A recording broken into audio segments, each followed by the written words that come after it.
So, Mr. Nicky V, tell me what's on your mind. Well, Doc, there's this complaint that I've been hearing from other analysts about certain episodes that just irks me every time I hear it. This episode is a blatant toy commercial complaint. And it's not because I think those episodes aren't toy commercials, but rather, the entire show is a blatant toy commercial. I mean, Hasbro is and has always been a toy company first. So, to me at least, this complaint just doesn't seem to hold much water. I see. Do you have any examples of what others have brought up with you on this topic?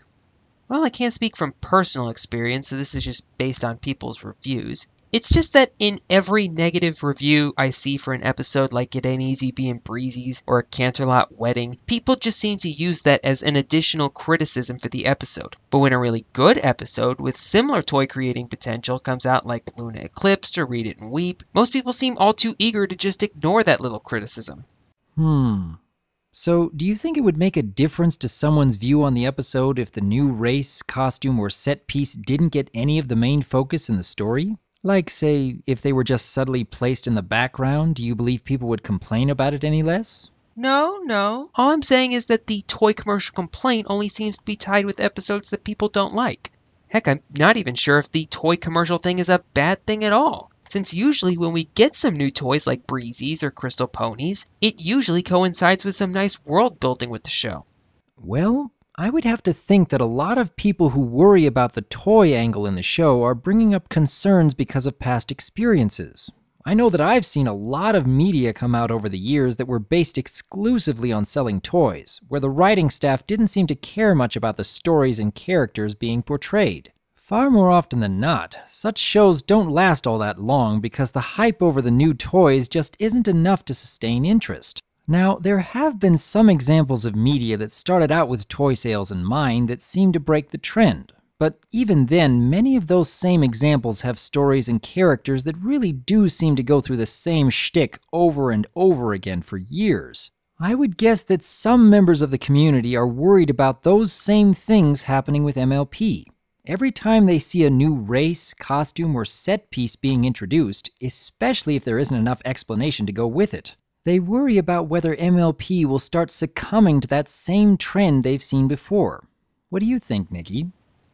I can see where you're coming from, but that seems like an alarmist attitude. Like those people are just waiting for the bottom to drop out. The thing is, though, this show has done a lot to buck that trend so thoroughly. The writers were able to make Seabreeze and the other Breezies interesting characters. They were able to make Daring Do and her adventure seem so exciting. To worry about the writers suddenly losing their touch and not doing those things, I don't know, maybe it's just not my mindset, but I guess I just don't worry about that kind of thing. Well, others do. And while I agree that the MLP staff have done wonders with introducing new concepts based around toy ideas, I must admit that I'm still a bit distracted by moments like the Rainbow Power Forms in the Season 4 finale. Not enough to make me dislike the episodes, but still something that I can't easily forget. Yeah, but I get the feeling that if they would have just toned down the designs a touch and not made the main six look like they decided to start a hair metal band while contracting a case of the cutie pox, it wouldn't have drawn so much ire. After all, they didn't need to go that big with the new forms. I mean, the old elements of Harmony had a simple look to them, so I'd say that was someone at Hasbro's marketing department doing a little bit of over-designing. So does it make a little more sense about why some fans are concerned when they see moments like that in the show? Whether it is a bit more subtle like having an episode focused on Nightmare Night or much more the focus like the Rainbow Power Forms? I think it does. I guess I wasn't taking the toy dictating the writing, not the other way around, worries into account. Thanks for helping me understand that, Doc. You're most welcome, Nicky. Shall we continue on this next week? Sure, sounds great. See you later, Doc. Take care.